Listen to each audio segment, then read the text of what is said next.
کیا اونگ سے وضو ٹوٹ جاتا ہے؟ سوال، کیا سجدے میں اونگ آ جانے سے وضو ٹوٹ جاتا ہے؟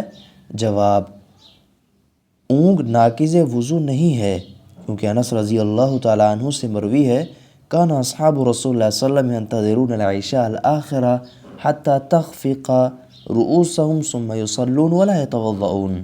ابو داود۔ رسول اللہ صلی اللہ علیہ وسلم کے صحابہ نماز عشاء کا انتظار کرتے تھے یہاں تک کہ ان کے سر اونگ کی وجہ سے جھک جاتے تھے، پھر وہ نماز پڑھتے تھے اور وضو نہیں کرتے تھے۔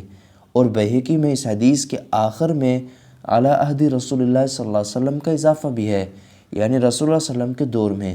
اس صحیح حدیث سے معلوم ہوا اونگ ناقض وضو نہیں، لہذا اگر کسی کو حالت سجدے میں اونگ آ گئی تو اس کا وضو نہیں ٹوٹے گا۔ Subscribe for more content.